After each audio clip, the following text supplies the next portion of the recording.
Welcome everyone to Wrasslin Raw!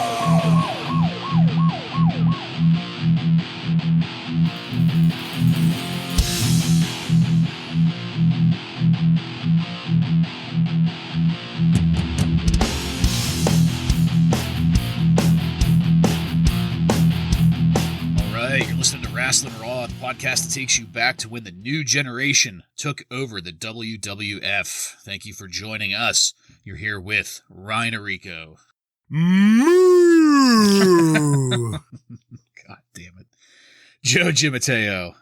You know, I watched Tiger King this weekend, and I realized that Jim Cornette is basically the Joe Exotic of the WWE. Oh, man. Too true. I'm the one and only Jason Bartlett, and we're going to examine WWE history one episode of Raw at a time. But first, a special announcement to all of our listeners out there. It has been confirmed. Paulie J, our good friend, Paul Johnson over at the PJWF, that's the Paul Johnson Wrestling Federation, is hooking us the fuck up yet again. This time, a special exhibition match for our Royal Rumble episode. He's putting together Mabel versus Ravishing Rick Rude in a steel cage match. I don't know about you guys, but I am fucking psyched for that one. I think that's going to turn out to be real good. My main man, Mabel. Here's hoping that the Ravishing one gives him his just desserts. While he's putting that together, I want all of our fans to go check him out, give him a like. He's got some awesome, awesome work. Paulie J over on Twitter.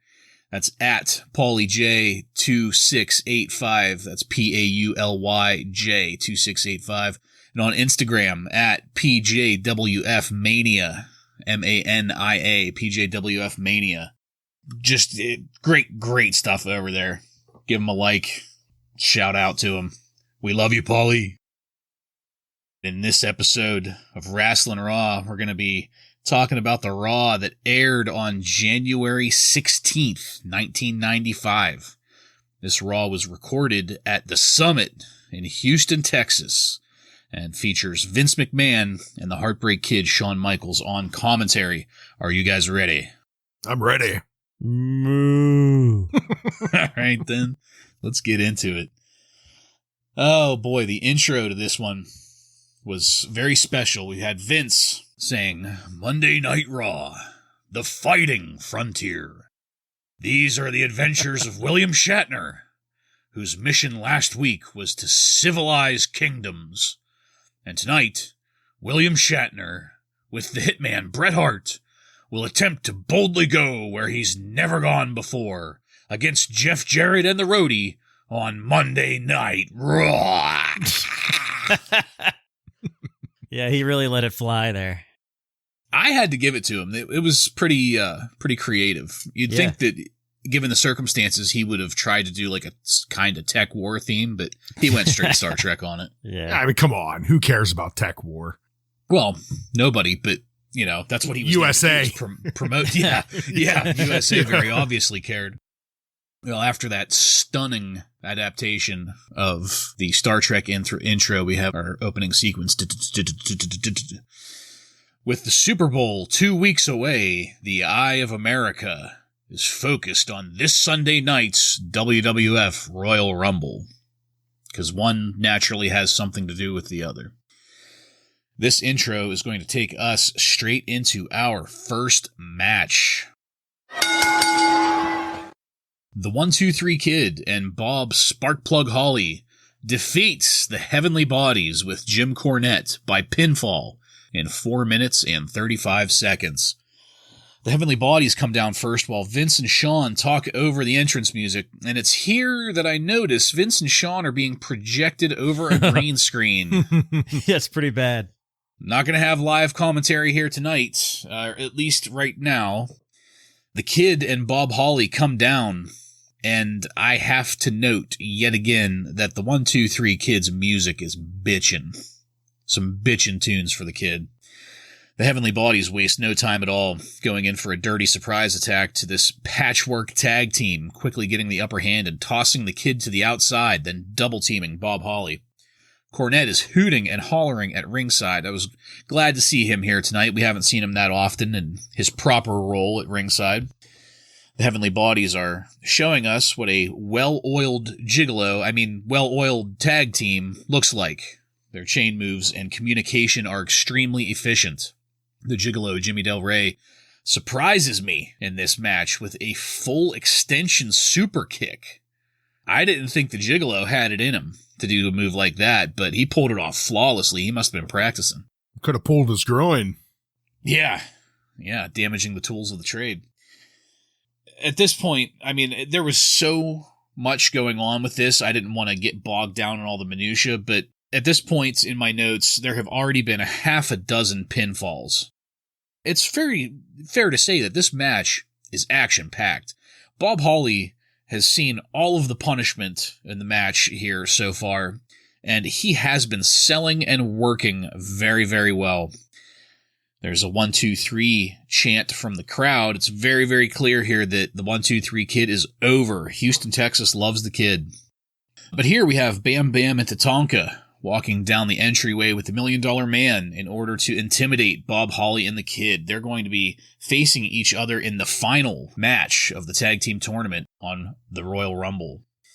Finally, the Kid is tagged in and there's a huge pop. The Kid goes to work on both Pritchard and Del Rey. The momentum doesn't last, though, because the Heavenly Bodies quickly get the upper hand and get the Kid into position to do a standing double-team back body drop.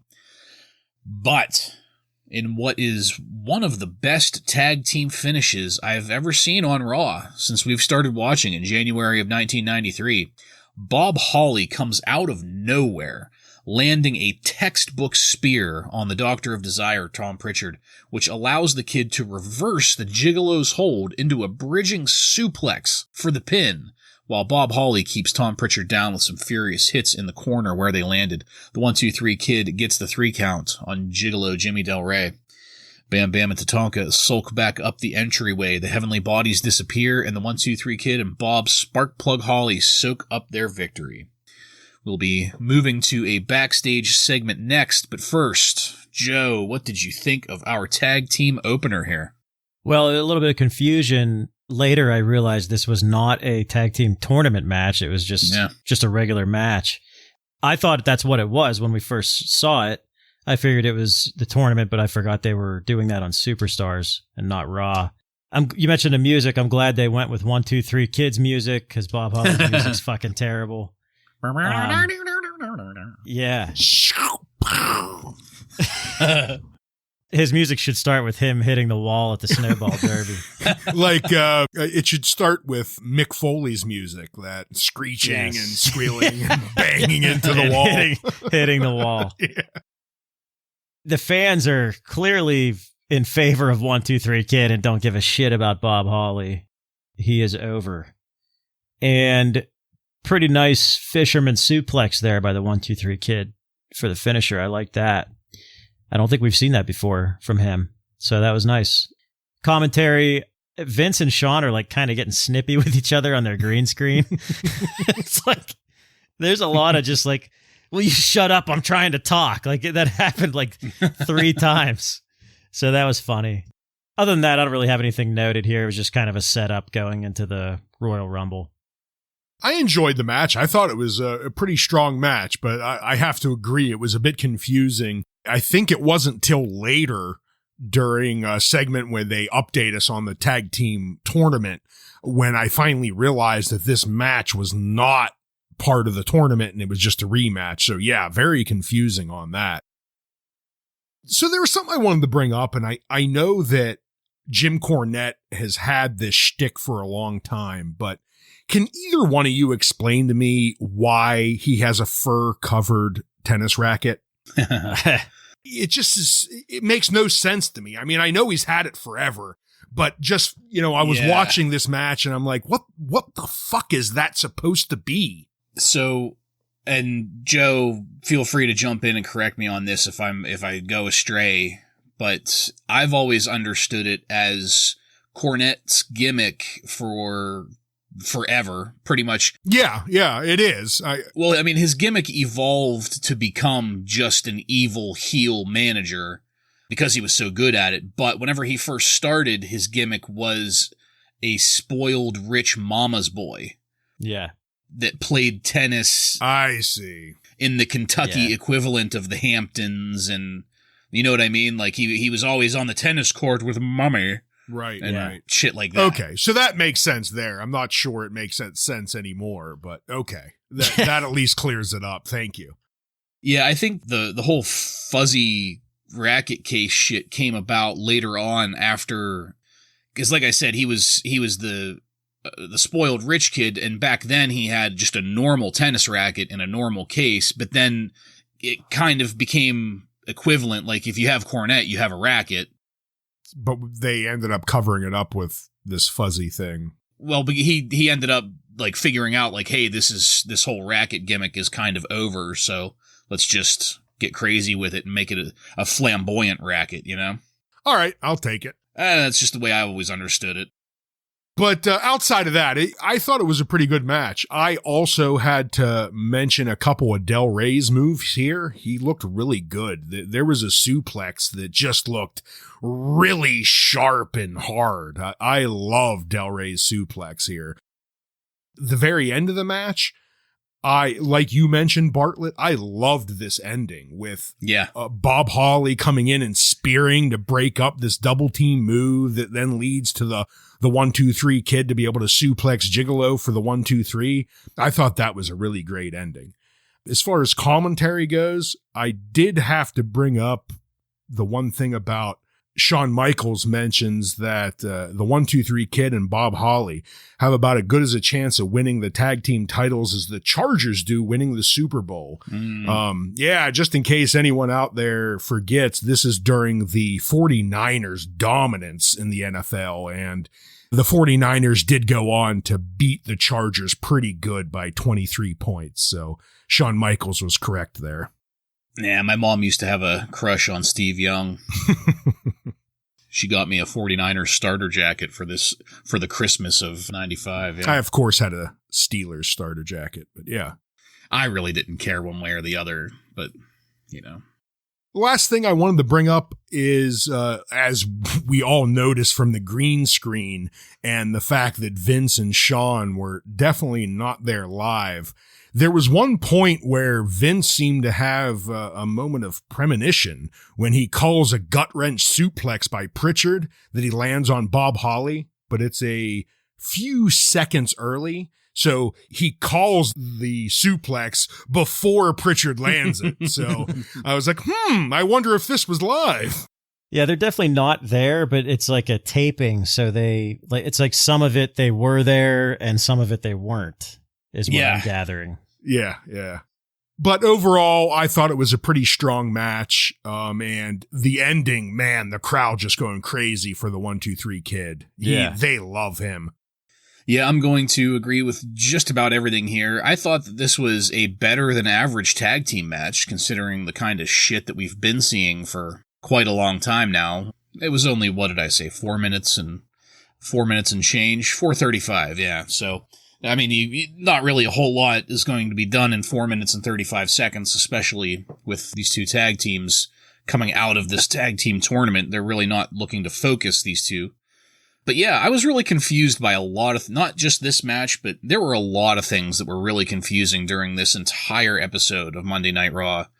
I'm pretty sure I noted a good chunk of them, and we'll get to them, but just a lot of continuity errors going on. I was very confused about whether or not this was part of the tag team tournament, especially considering as of last week, I thought that since everything is going to be on Superstars, I thought that they were like a week shy. If they were doing one bracket per week per superstar, they had to have crammed in 2 in 1 week to get to where they're at now to have the semifinals over with. I don't know. Maybe I'm just getting all muddied up in this fucking convoluted tag team situation, but I was really just confused. I spent probably 75% of this episode confused. That being said, we're going to move it along to our next segment, Backstage, with William Shatner and Bret the Hitman Hart. The real question from Vince McMahon to Bret Hart here is whether Bret has any ring rust. Shatner is dismissive of all of this and becomes Bret the Hitman Hart's hype man, Flava Flav to the Hitman's Chuck D. Shatner seems a little shaky here as he does some tough talking. It is still entertaining, but just a teensy bit hesitant and awkward. Shatner decides that the roadie will now be called Roadkill, not to be confused with the angry Amish assassin, and that's going to end this little backstage vignette. But I saved the details for you, Ryan. Before we move on to our next segment, Ryan, please, what did you think of our aside with the captain? I agree with you. There were a few things, kind of like during his early promo from last week, where he seems to be a little bit shaky when he's backstage having to listen to the announcers. He gets a little bit confused with that, but overall he pulled it off, and I got a good chuckle because to me it seemed like Shatner was doing his best roadie here for the Hitman. I mean, he was just giving it basically ain't he great type of talk up for the Hitman. Yeah, I agree. It was more of that than like I'm going to be watching his back type of thing. And it was like that during the match as well, but the shaky promo to me is almost like I was wondering if every time we've had these interviews backstage with Bret Hart, Lex Luger, whoever, like there's always a problem with audio. And them being able to hear. I wonder if that's probably what it was. And Bret's just used to it, so he was able to play. Yeah. Maybe Vince was like muted and screaming in Shatner's ear or something. Like, who knows? But I thought it was good. I enjoyed it. I didn't dislike it. I was satisfied with it. It did its thing, but I don't think it was as good as King's Court was last week. Shatner just seems a little, well, like we've said, just a little shaky during this, and, you know, it only lasts for maybe 60 seconds at that, so not a big deal, but it makes me wistful for King's Court, though. After that, we're going to head into our next match with the debut of Mantaur. Mantaur with Jim Cornette defeats Jason Arndt by pinfall in 1 minute and 44 seconds. And Jason Arndt is our jobber of the week. Take it, Ryan. Thank you, Jason. Jason Arndt is this week's jobber. Jason Arndt was born October 15th, 1971 in Carthage, North Carolina. Jason debuted in 1994 after training at the North Carolina-based Omega Championship Wrestling. He has used the ring names Venom, Joey Abs, and Jason Arndt. Jason spent the mid-90s jobbing for the WWF, as well as spending a great deal of time at Omega Championship Wrestling with good friends and fellow North Carolina residents, the Hardy Boys, even holding the Omega Tag Team belt for a short amount of time with Matt Hardy. And it makes me wonder if Gary Sabough got his hooks into this guy as well, and we just don't know about it because it sounds like he's a little bit too friendly with the Hardys for Sabough to not be victimizing him as well. In 1999, Jason would ascend out of jobber status and become Joey Abs, member of heel stable, the Mean Street Posse, along with members Pete, Gas, and Rodney. Pete and Rodney, however, were legitimately Shane's close childhood buddies, but neither one of them had any actual wrestling experience, so Jason was added to the team as the sole actual wrestler of the stable. Sadly, there isn't much more to talk about with Jason. He had a relatively short wrestling career, and in 2001, after the Mean Street Posse ran its course, the WWF released Jason, and he decided to retire from the world of wrestling for good. Since 2001, he has lived a private life with his wife and 2 kids in Aberdeen, North Carolina. Jeez, oh man, Joey Abs. There's a name that I haven't thought of in a long time. Yeah, I don't remember too much about what those guys looked like, so I can't picture him. He was the one with the ponytail, I believe. Okay. I know Pete Gas was like the bigger guy. Yeah, he was like shorter and stockier. Yeah. And he's still kind of in the business. Like I've seen interviews with him and stuff, but Jason was the tallest of them all, though. He was like the one that actually looked like a wrestler. Interesting. Yeah. Well, thank you, Ryan. Illuminating as always. Joey Abs, everybody. Goddamn. Mean Streets of Greenwich. Mean Streets of Greenwich. Well, we're going to get back to Mantaur's debut here. So, okay, speaking of those continuity errors, Mantaur comes down the entryway, and there's no buffalo helmet mask thing on him, because that's one of the things that Mantaur was known for, was the giant, cumbersome, mounted buffalo head that he would come down to the ring in. He's not wearing that here, for the record. But his music is the sounds of mating buffalo being piped into the arena. That's what it sounds like, is some buffalo orgies happening. Vince lets us know that Mantaur is going to be part of the Royal Rumble, and I am sure that is a game changer now.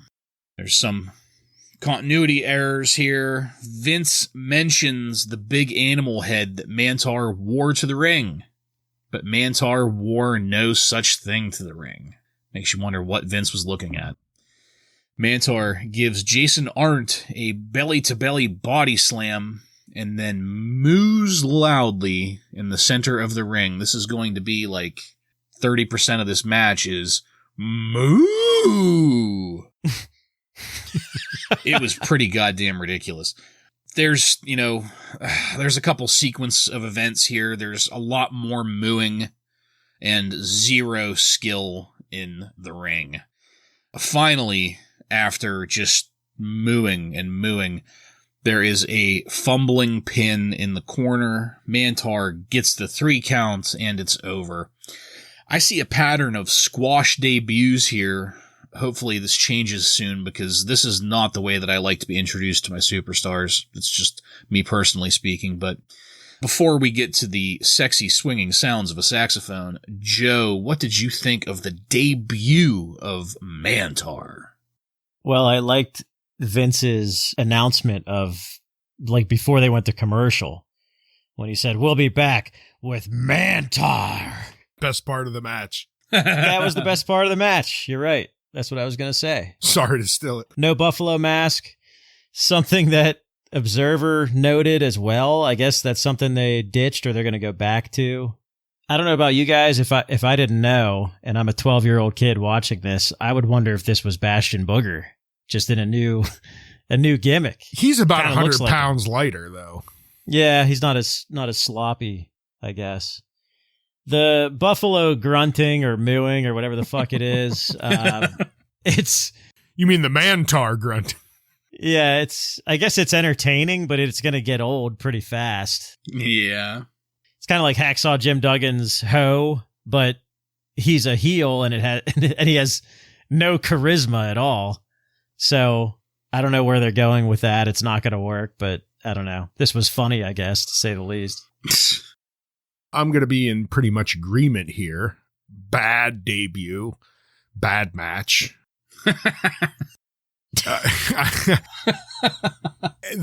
It starts out with Michaels saying that Mantaur has a face only a mother could love, but then again, his mother's a pathological liar. And yeah, I have to agree, this guy was pretty hideous. And I do feel bad for this poor soul that he has to walk around in real life with that haircut, though. So yeah, feel bad for him over that. I'll give him a moo over sadness for that. My God. Very sad moo. Yeah.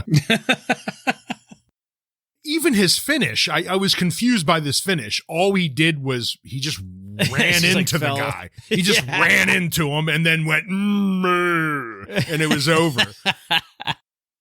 This is not what we want to see out of a debut. He is no Henry Godwinn, that is for sure.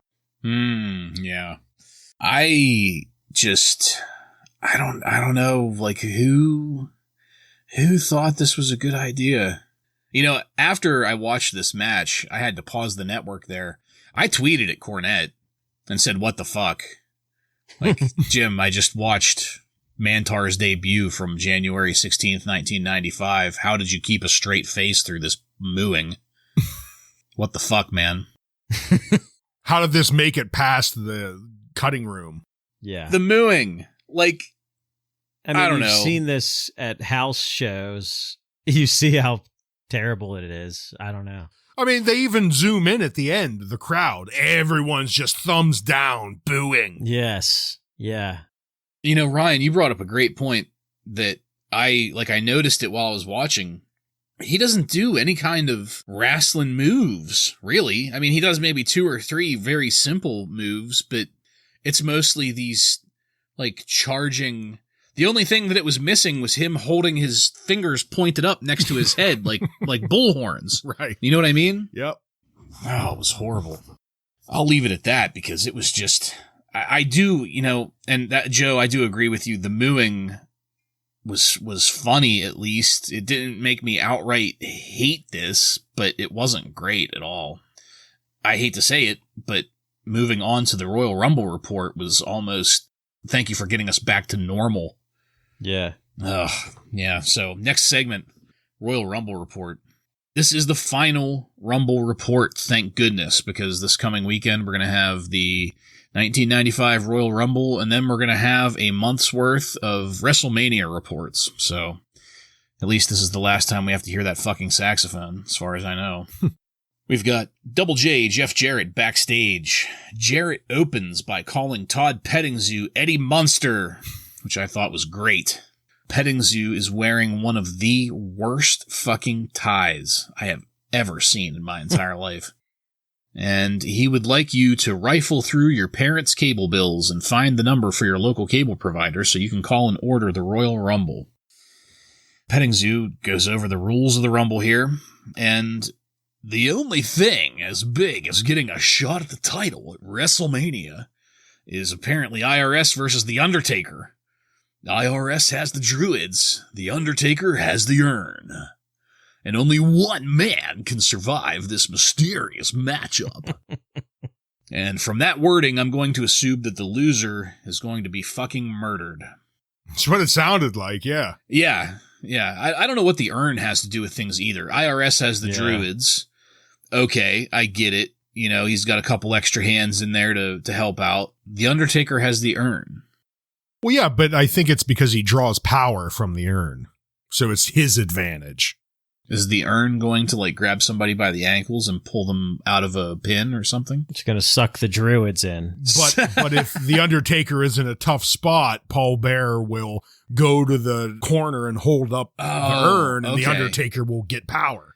So he's going to open the top of the urn, and then the light's going to come out, and it's going to be like that scene from Raiders of the Lost Ark where they get turned into fucking dead mummies. Exactly. Especially if it's that fucking supersized urn from SummerSlam. The one that has to hold a fucking 6-volt lantern battery inside. Yes. Oh, you know, speaking of which, hold on, guys. We're going to have a Paul Bearer and Undertaker vignette.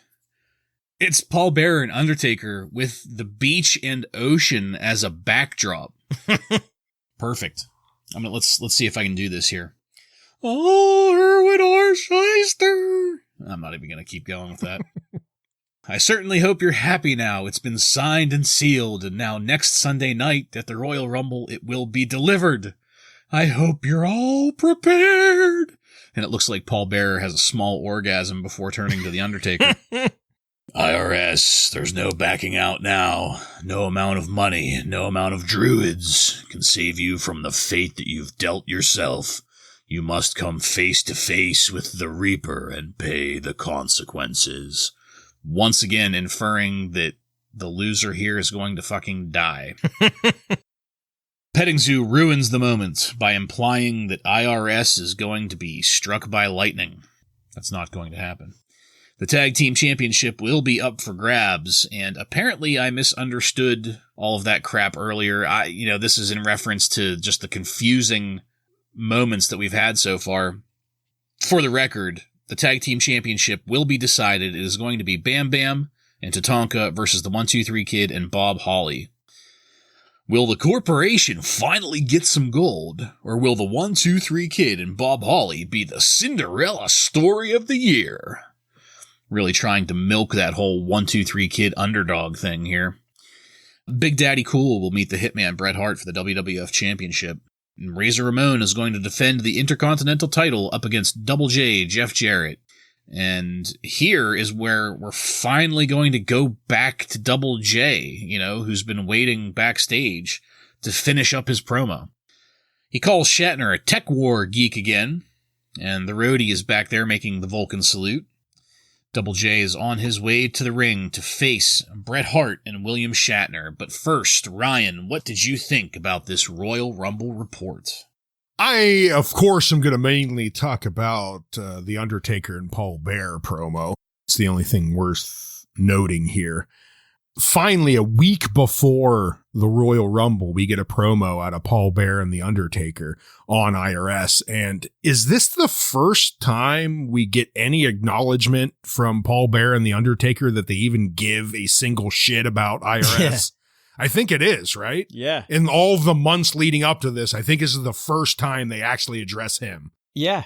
And it's, I guess technically you could say it started back before Survivor Series. Survivor Series. Absolutely. Months and months. Gee, I wonder who's going to win this one. I did love Paul Bearer's face as he looked up to the Undertaker when he brought up the Druids. Right when the Undertaker said that, just that look that he, with a jiggling neck, and he looked up at him. Just continuously the most beautiful face in wrestling. A fantastic, glorious motherfucker is Paul Bearer. It's a very short promo, and I think the Undertaker himself is annoyed that he has to continue this stupid feud with the Undertaker and the Druids, but here it is. We're going to finish it. Last thing that I wanted to mention about was Double J's short promo. At the very end of it, the roadie finally stood up straight, and we get to see that he's that full head taller than Double J as they walk out. Yeah, I enjoyed both of those interviews a lot. And again, I just find myself staring at Paul Bearer while the Undertaker's talking. Hypnotizing. Great. The jiggling face, yeah. Mm-hmm. The Double J interview, I really enjoyed that as well, because he was kind of giving Petting Zoo some shit. When he was like, just hurry up, to Todd Petting Zoo. I liked that. And then he kind of came back at him like, what did you just say? And cut another promo on him. So I enjoyed both of those interviews, but I'm very happy that this is our last Royal Rumble report from Todd Petting Zoo. Yeah, I agree with just about everything there. But keep in mind that immediately after this, we will be having WrestleMania reports. It won't be till after WrestleMania that we'll get any kind of respite, because we'll get, 4 months between WrestleMania and King of the Ring? Or no, they added In Your Houses this year, didn't they? That's right. Mm-hmm. Starting in March or May, something like that. Yeah. Jesus, we're not going to get hardly any break at all from fucking Petting Zoo and his update reports. Do you think we're going to get reports about the In Your Houses? Yeah, they've gone on record many times saying that the television programs were, their sole function was to put over the pay-per-views. Pay-per-views were their money makers. So they're going to take every chance they get to remind us that they exist. Shoot me now. Yeah. Well, a better way to die would be to lose to the Undertaker in this match. Yeah, I am looking forward to that being over. Death and taxes. I don't know. I still don't get it. I know we've kind of talked about this enough already, but why does IRS have druids? Well, if you guys hate this, you're really going to hate the WrestleMania feud that The Undertaker has. It's even fucking worse than this. Probably 20 times worse than this. We're already pushing my patience here. Let's not push it any farther with that. I can just press the off button right now and we'll be done. Headlining WrestleMania, the Bushwhackers. Yeah. Oh, boy. In a couple months, you'll be wishing you had this back. Oh, yeah. You know what? I am probably going to remember you said that. Good. It'll be an experience, that's for sure. But we are going to head into our next match. Bret the Hitman Hart with William Shatner defeats Double J Jeff Jarrett with the Roadie by pinfall in 12 minutes. Double J is strutting in the ring while the Roadie does a mic check. Huh, huh, huh. And then the Hitman comes down with William Shatner. And if I hear the phrase ring rust one more time, I'm going to start twitching.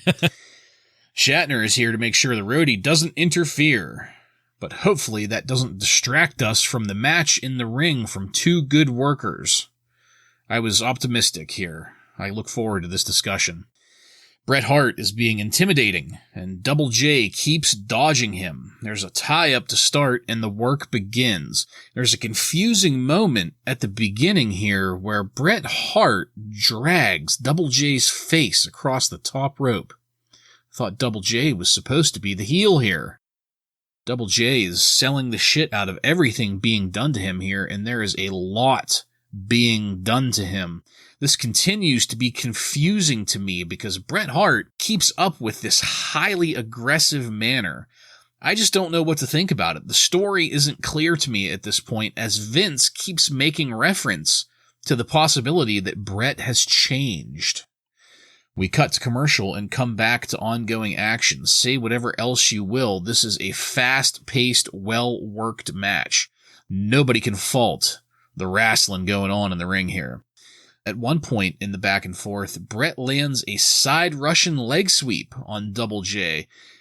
That's the first time I remember seeing one of those here on Raw since we've started watching. Guys, correct me if I'm wrong, but side Russian leg sweep, that ends up becoming a fairly common move later on in the 90s, but not so much here. Yeah, you're right. Setting up Double J for a suplex. Looks like Bret has a hard time getting a proper grip on the red velvet tights of Double J. He scrabbles around at Double J's waist like an anxious teenager with his date at prom. Bret attempts the sharpshooter, but Double J avoids it with a rake to the eyes. That's some good heel behavior of the person that I expected to be the heel here. There's more mention of the aggressiveness of Bret Hart from Vince here. Shatner looks about to weep as Double J is locking on the figure four leg lock. But then Shatner gets in there and bends the rope in just far enough for Bret to grab it, forcing a break of the hold. Finally, there's some rope work. Double J rolls up Bret. Bret reverses into a roll-up of his own and smacks Double J on the ass as Bret gets the 3 counts. The Roadie is livid and comes into the ring menacingly to yell at Bret, but Shatner isn't having that at all. Shatner charges the ring and lays the Roadie out with a vicious right hook. The Roadie tries to land a splash on Shatner, but Shatner dodges it, and the Roadie pancakes in the center of the ring. Shatner picks the Roadie up by his do-rag, drags him to the corner, and starts pounding the Roadie's face off the turnbuckle. Finally, Shatner tosses the Roadie out of the ring, and the Roadie is swinging and flailing wildly as Double J comes to get him. Joe, before we let Ryan pop his ass off over Shatner, I'm really curious to hear what you thought of the storytelling in this match. I think that the pairing of Bret Hart and Bill Shatner works very well. They're two Canadians, and it's just a good pairing at this time. The match is really helping to, when you talk about the storytelling, the match is basically just giving Double J some pretty good heat going into Royal Rumble against Razor Ramon. I like that. I like that they're doing that. The beginning, when they're getting into the ring, I liked that Shatner was talking shit back to Jeff Jarrett, because a lot of times the celebrities will just kind of, remain silent or just kind of like look at the crowd, but he was, firing back at Jeff Jarrett the whole time, which was good. The Roadie is definitely standing out more. Yes. As a heel, he is way more vocal. He's yelling at fans. He's yelling at William Shatner. You could definitely get a sense of a lot of early Road Dogg behavior here. The whole thing with Bret is interesting. I'm interested to see where they're going to go with this, with Vince saying, is Diesel right? Has the hitman changed? Grabbing the tights like a heel twice, I think, at least twice in this match. The stuff at the end with Shatner, I don't know. I didn't think it was terrible. Obviously, the roadie is doing all of the work here to get Shatner over, and it's understandable because he's way bigger and way younger than William Shatner, so he kind of had to do that. But I do think he kind of oversold it a little bit. But regardless, it was entertaining. I'm going to start with, why was this in the middle of Raw? Why was this not our anchor match or our final match? It just... You don't like Bob Holly opening the show?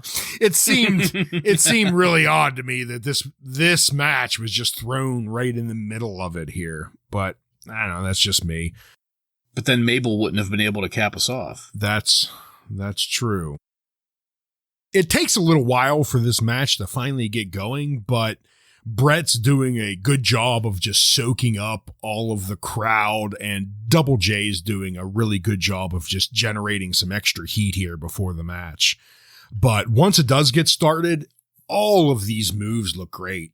And I know, Bartlett, you said you were a little bit confused, but I really enjoyed this storyline of Vince saying, oh, he's changed. And Brett he comes off of just this harder, hungrier, faster, more intense Bret Hart. And I really enjoyed it. And Double J does a great job of selling everything that's being thrown at him here.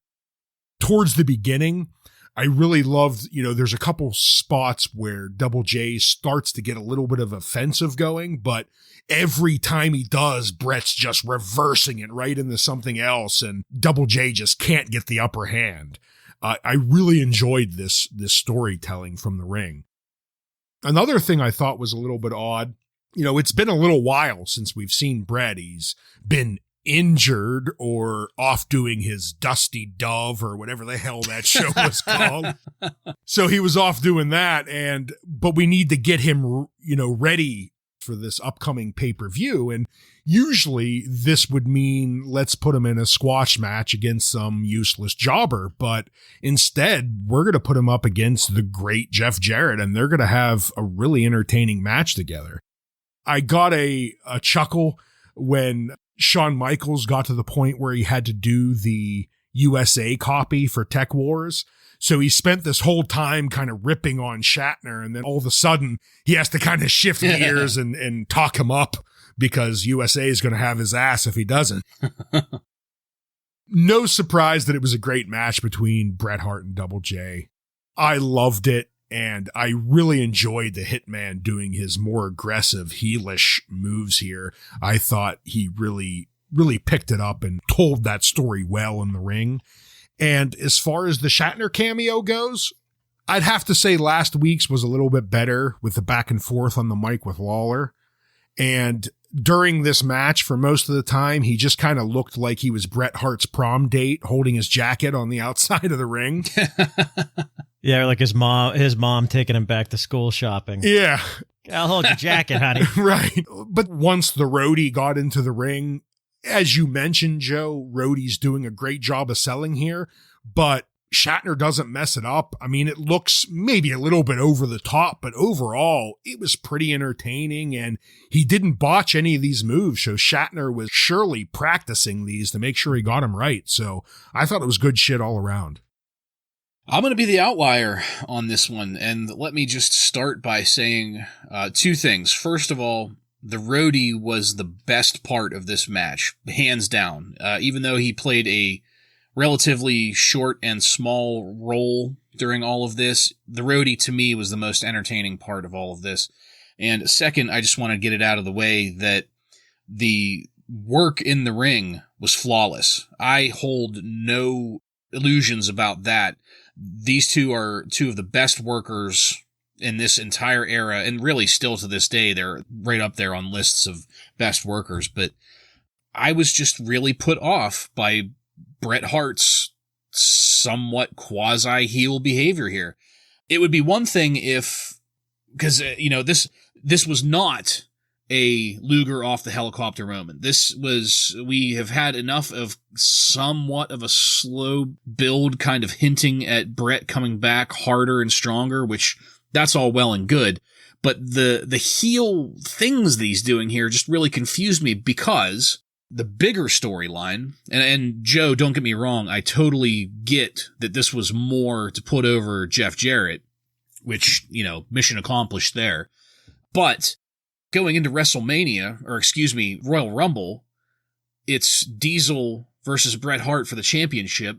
And this is still the era where, there needs to be a heel. There needs to be a babyface. And didn't we just have Diesel going back to being a heel after his kind of babyface-ish stuff? There's too much role flip-flopping going on between our main guys here. And that's the thing that confused me and put me off of this match, because if we could just keep our roles clear with who's doing what here, it would kind of make this a little more acceptable to me. And again, I'm not putting this match down completely. I'm just putting down the thinking process going into the storytelling behind the scenes, if that makes sense. Do either of you guys have any kind of input for me on that? Because I don't want to dislike this, and I'm on board with a lot of what you're saying, but I just can't get past this shade, these gray shades with Diesel and Bret going into their main event, I understand the confusion, especially with Diesel and how he's been acting, heelish, and now we have Bret acting heelish. But I guess to me, watching the match, it made sense to me. It wasn't confusing in any way.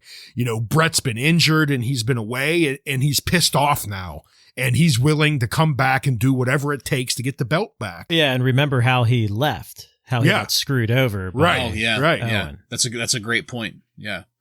And, first of all, Joe, fantastic point there, because I did forget about that. But Ryan, to your point, I see what you're saying. I absolutely understand that he needs to come back harder and stronger. And I'm on board with that. But is being a despicable heel the way to do that? Is dragging Jeff Jarrett's face across the top rope, giving him a, contact burn or whatever, the way to do that? Or would it be better for Bret Hart to be the furiously fast and stiff technical worker that he can be? You know what I mean? I do. Yeah. No, I understand. I guess we're falling on two different sides of this. I understood, I guess I felt it, the story, okay. Where you didn't. Yeah. Yeah. I get both sides. I understand that it would make more sense for him to act like that if it was Owen or Bob Backlund. Yeah. Where he actually has some heat with, but I don't know. William Shatner is a distraction to me for that stuff. To me, he's got Captain Kirk by his side, and that's kind of what's going on here.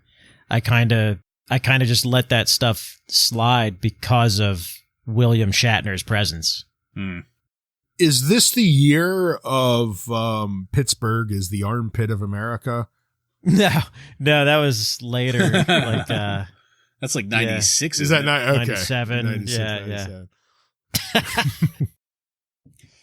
Well, I mean, yes, and that's part of also what was confusing me is I know that, just to go off of the contemporary stuff here, I know that eventually Bret Hart gets back to the heel role. I didn't think it was here, and like I said, we've already had Diesel kind of flip-flopping between, and just, well, anyway, it's nothing that I'm going to, write any angry letters about to, fucking Bret Hart up in Calgary. I watched that January 95 episode of Raw, and you really sucked in that. And that's not going to happen. They were both great in the ring.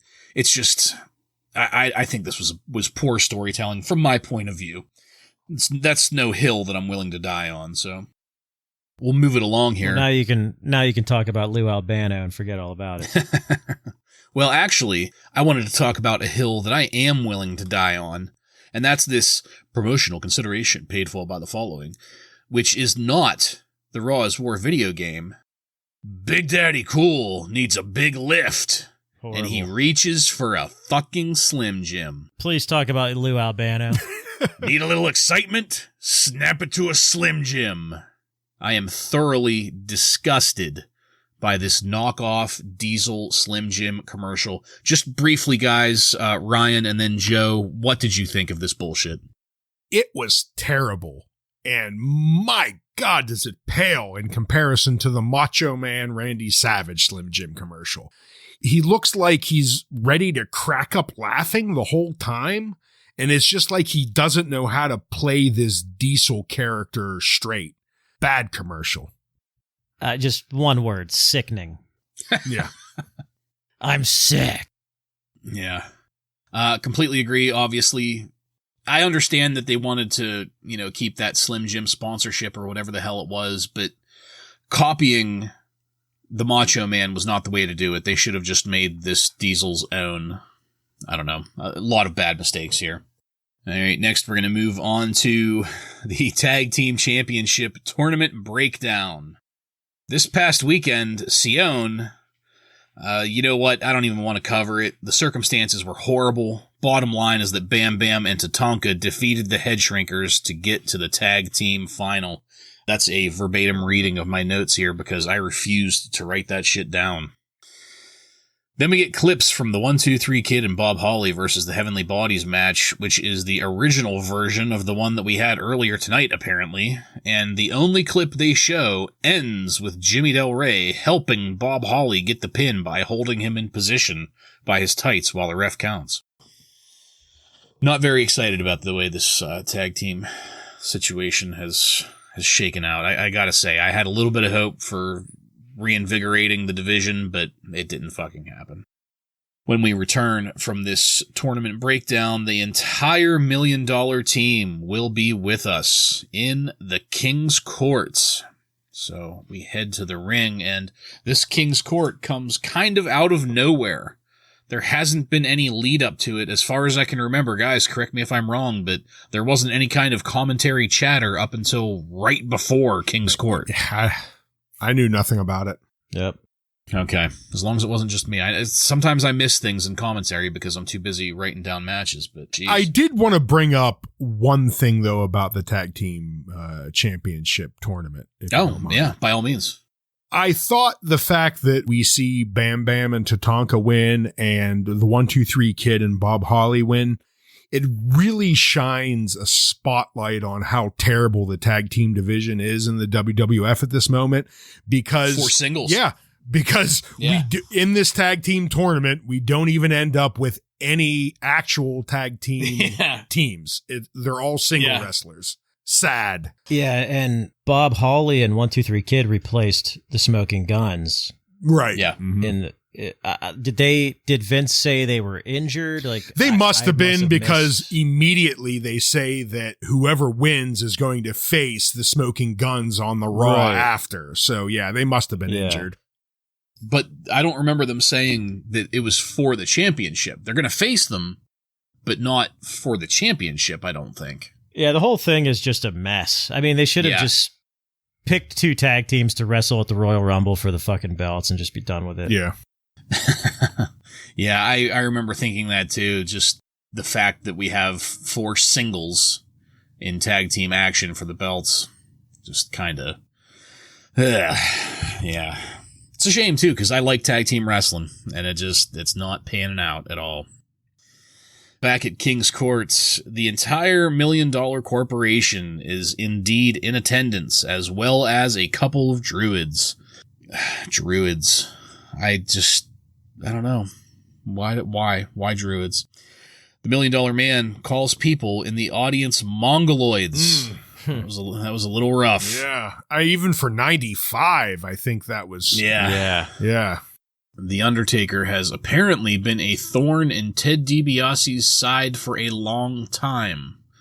Not sure where that has ever really been, at least since we've started watching Monday Night Raw. I mean, maybe way, way back in the beginning, but... Well, the fake Undertaker thing. Yeah, you did have that. Oh, that's right. How dare you forget about It's easy to forget. That shining moment. I had done my best to drink it out of my mind, but apparently I did do a good enough job until just now. Thanks. My liver hates you, Joe, now. Yep. The $1 Million Man then transitions to the tag championship, talking about the upcoming match with Bam Bam and Tatanka versus the 1-2-3 Kid and Bob Holly for the tag team belts. The King calls Bob Holly Hit the Wall Holly. And they keep mentioning that wall that Bob Holly hit in his last race. I thought it was hilarious. They kept on, every chance they got, they brought up the wall that he ran into in his first race.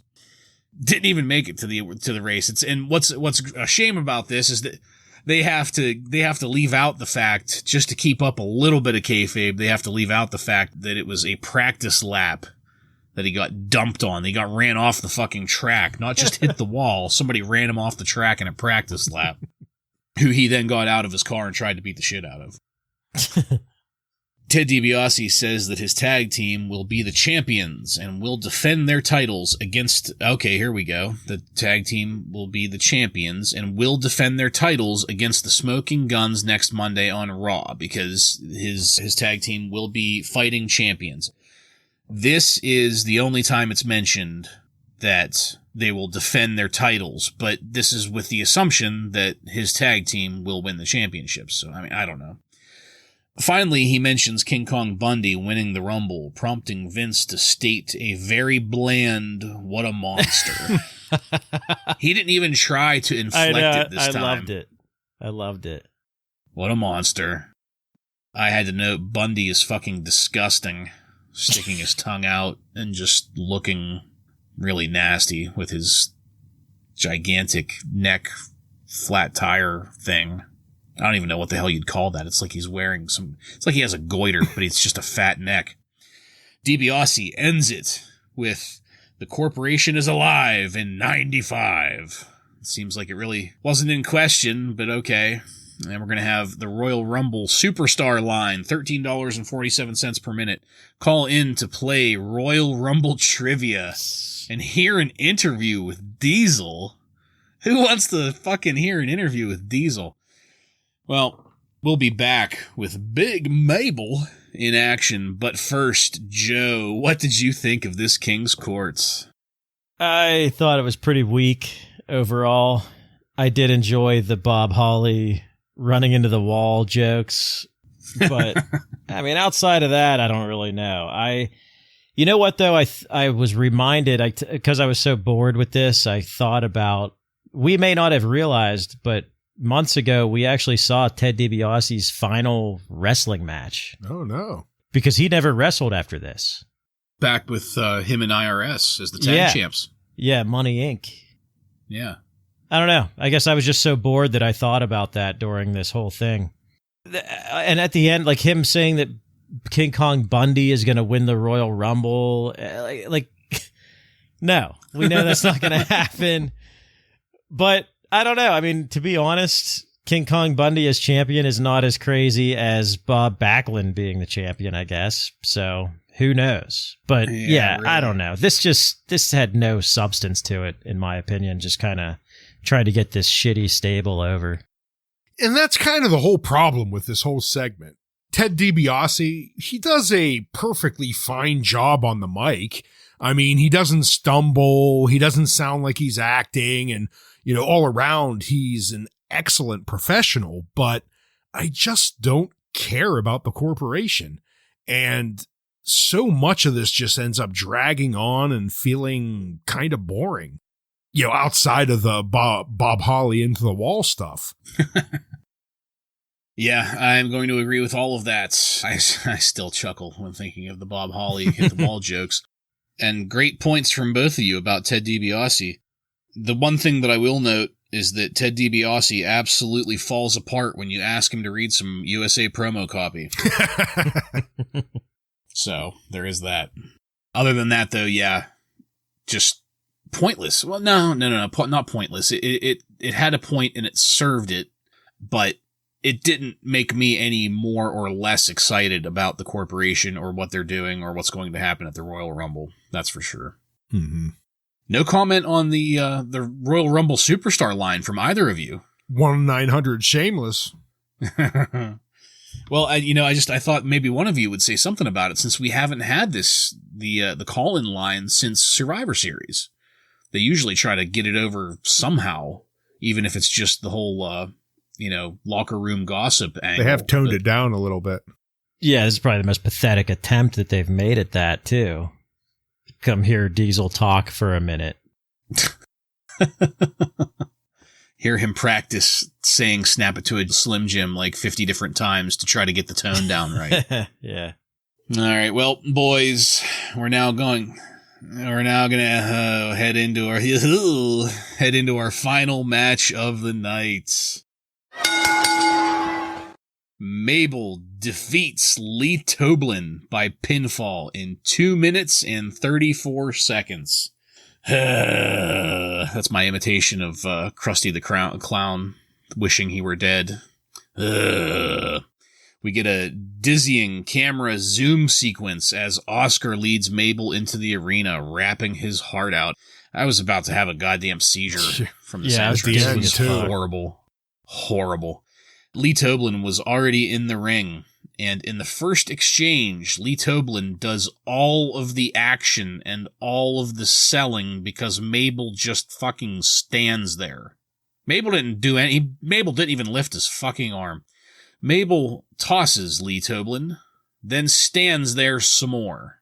Toblin gets Mabel into a headlock, then Mabel tosses Toblin again and stands there some more.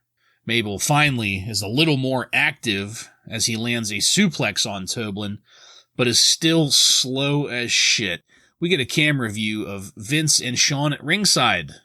Actually, this is the first view of them at ringside of the night. This match must have been filmed during the part of the Summit appearance that aired last week. That's the only thing I can think of as to why they'd be overdubbed before, but at ringside now, because they definitely weren't at ringside for the entire rest of this episode. You can see in camera views and camera angles, and usually they don't waste any spare time. They usually try to keep Shawn Michaels and Vince on camera whenever they can.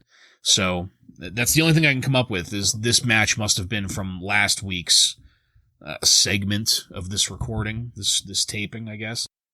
In the match, Mabel is horrible here and yells, "Whoop, there it is," before flopping on to Toblin with a leg drop and a pin for the 3 count.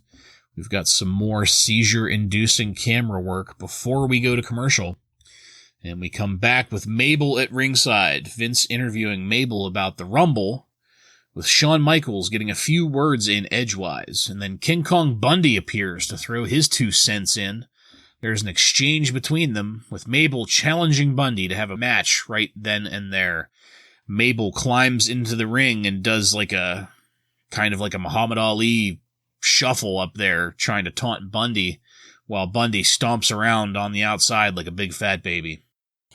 There's a commercial for the Royal Rumble here, where they cut the same clip of Pamela Anderson that they've been using for the past 2 months, 6 different ways.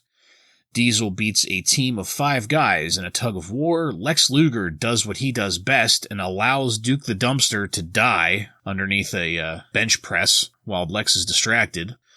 And true to form, the Bushwhackers are going to be here at the end of the show just to ruin things. And we hope you enjoyed Monday Night Raw. Next week, the Smoking Guns will take on the Tag Team Champions, but there is no mention as to whether or not they will be for the championship here. The Royal Rumble winner will be here, whoever that might end up being.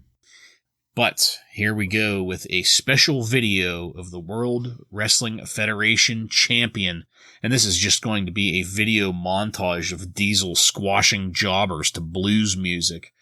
1995, the year of the Diesel. And then I'll see you at the Royal Rumble. And that's it. This episode is over. Ryan, what did you think of our last match and all of the shenanigans that followed it? Man, what a bad match. I mean, I'm going to start off with, I don't know if either one of you heard Vince's slip up. I don't know what to call it, but during Mabel's rapping, Vince says, "We're here watching the Nets." Oh. I did not hear that. Well, obviously he meant to say the Knicks, and Okay. caught himself. Yeah, I was like, whoa, what, Vince? But wait, what's he talking about? I don't know. That's what I was. They're in Houston. They're in Houston, right? Yeah, that's what I'm saying. Rockets Like play. I was confused as to why he brought up the Yikes. Knicks. Yeah, I didn't know if that was just a whatever. I'm just gonna move on, but but it looks bad. Toblin looks ridiculous, but in a good way. I kind of love his ridiculous ring attire and his scraggly scumbag looking beard that he has, but he doesn't do that great of a job. But let's be honest, he has Mabel to work with here. Yeah. There's nothing about this match that looks very impressive. And I use the word impressive because there's a moment where Vincent Michaels tries to call Mabel impressive after he botches a terrible looking enziguri. It was just piss poor. and Vince goes, oh, impressive. No, it wasn't. Not in the very least. Bad match. Everything about it was sloppy. The timing was off. Exactly what we expect out of a Mabel match. The match itself, I have nothing to say about it that hasn't already been said. So I'm going to go ahead and note something that I have about Vince's commentary. He mentioned Shawn Michaels' super kick, which we have not really seen yet. I'm wondering if during Shawn's downtime with his broken hand, if he has come up with his finisher being the super kick. I'm sorry. I have to just kind of toss it in there. Whenever the Gigolo Jimmy Del Rey performed that move against Bob Holly in the opening match, Shawn Michaels called it sweet chin music. Ooh, okay. I did not catch that. Nice catch. It was muted, but well, kind of, because Vince was fucking talking over him, of course. Yeah.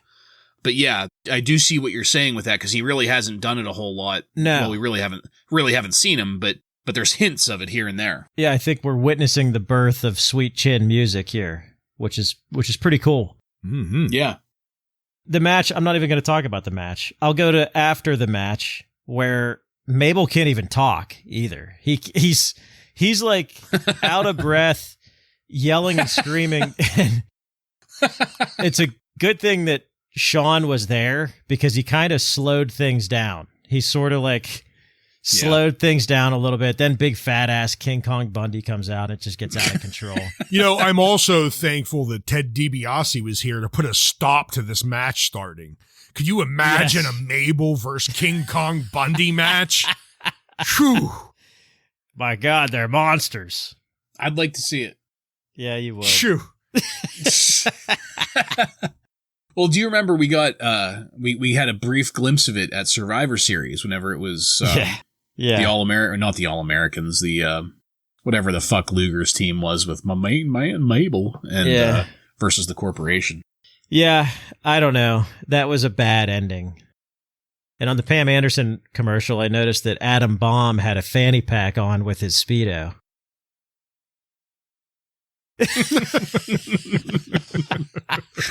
Wow, just crickets on that one. Way to kill the mood. Adam Bomb and his fucking Speedo. Yeah, I hated it. It was just, I don't know, like maybe if you took the Bushwhackers and mushed them into a ball, you would get Mabel, because it seems to be the way to kill the ending of a Raw. It's either a Bushwhackers tag team or a Mabel singles match. It was really just not fun at all to watch. There was nothing fun about Mabel. The rapping, the whole gimmick is shit. Kind of makes me wish that we had Mo here to get squashed, because at least we could laugh at that. I am doubly disgusted with this Diesel video at the end. I wasn't even going to really talk about it. With the Roseanne music? We can't. I can't fucking get away from it. It always comes back to Roseanne. Well, we'll leave it at that. Overall, subpar episode of Raw, which takes us to highlights and lowlights.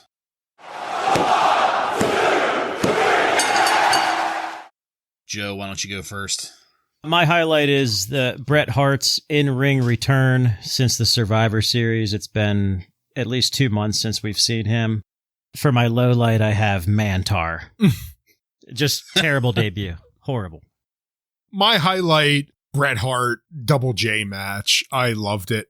And as like a secondary highlight, the Bob Holly 1-2-3 Kid match, it was pretty solid as well. But the Bret Hart Double J match really sticks out here just for the ring work, and I enjoyed the storytelling.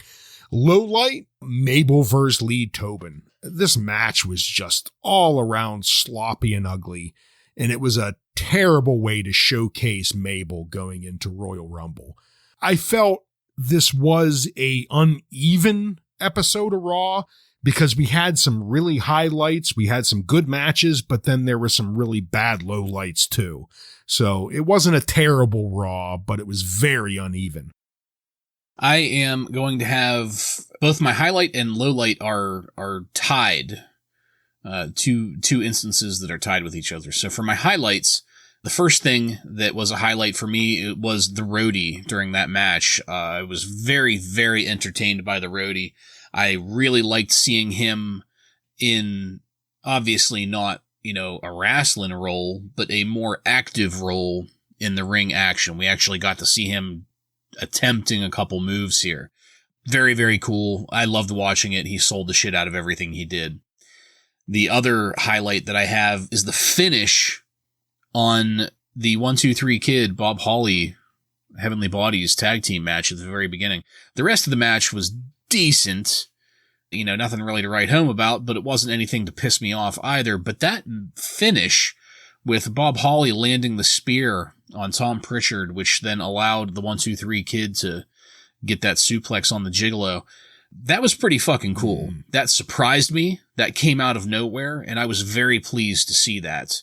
I don't really expect to see it again out of this tag team. I think it was maybe just a one-trick pony kind of deal, like just, one of those rare serendipitous moments where everything came together.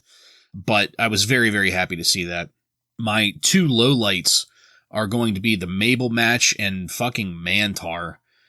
Mantaur is pretty much a joke anymore. He's an ongoing punchline. Anybody that listens to any of Conrad Thompson's podcasts, whenever he talks to Bruce Pritchard especially, fucking Mantaur. And this is why. This whole thing, ridiculous. There's not a good thing that can possibly be said about it except maybe moo.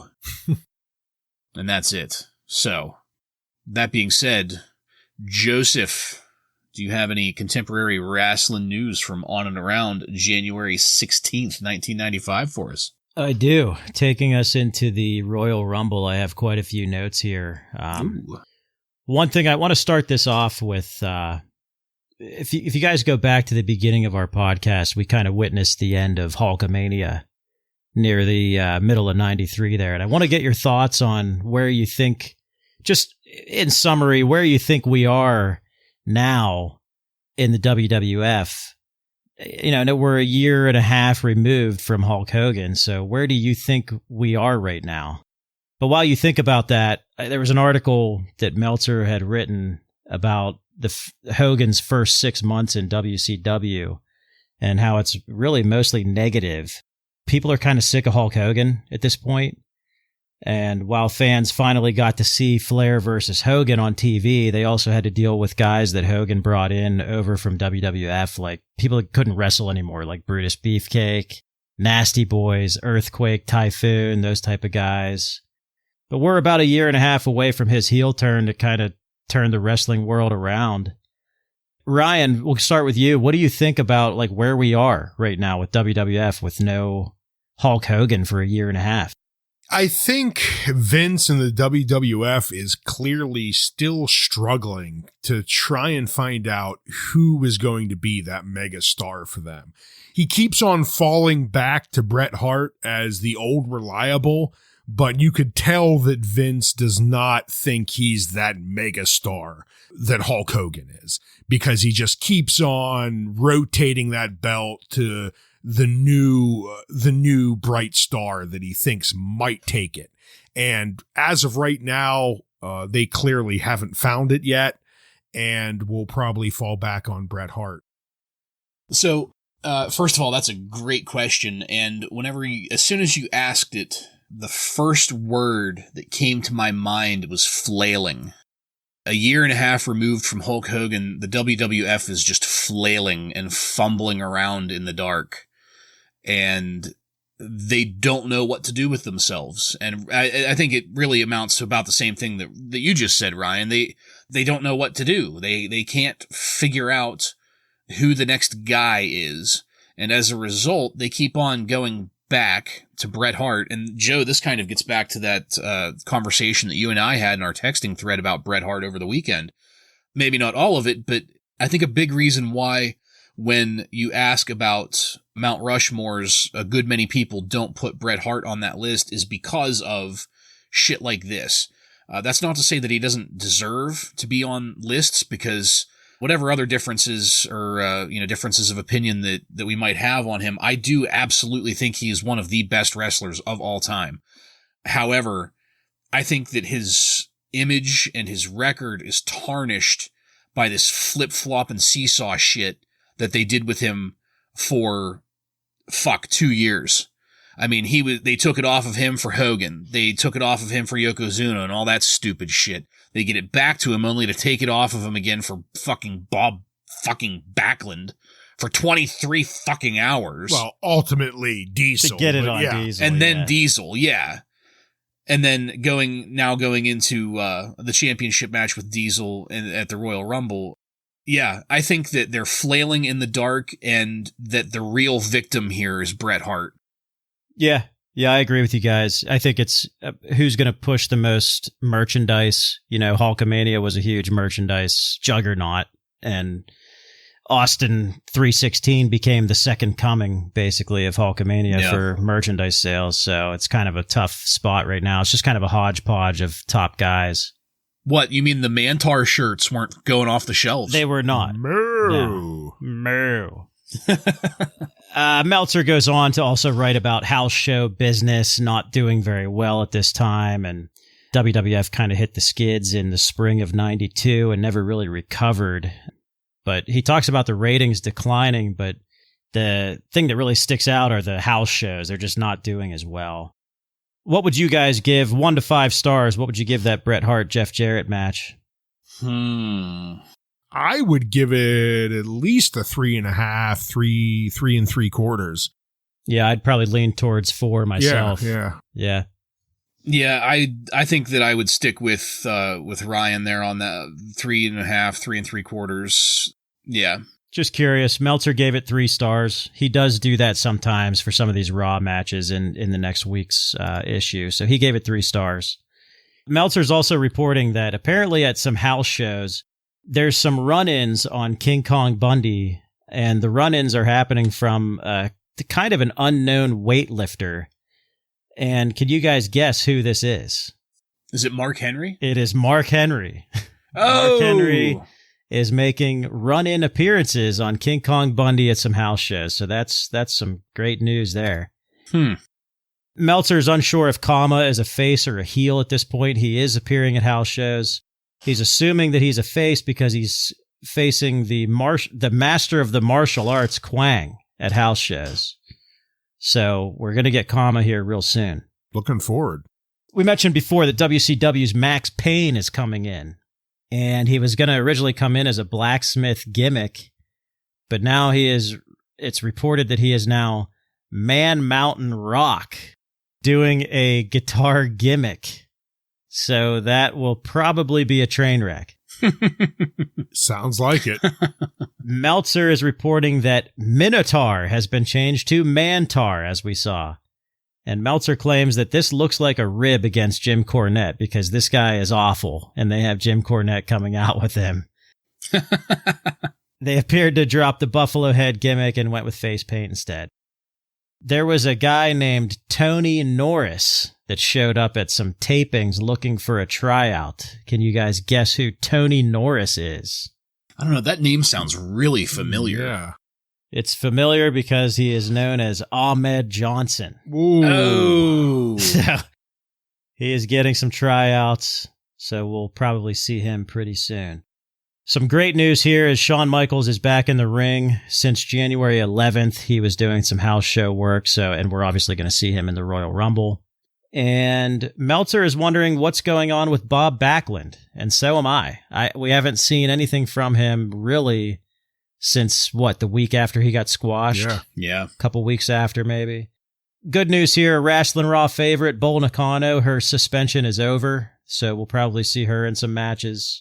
Was there any mention of what that suspension was for? I know you didn't have that answer last time, but is that maybe updated? No, I think there were some assumptions that it was either drug policy or just bad behavior somewhere. He didn't really go into any details on anything, so not sure.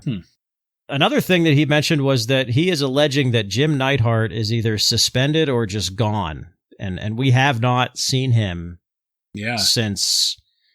I can't even remember when we saw him last, so he might be gone.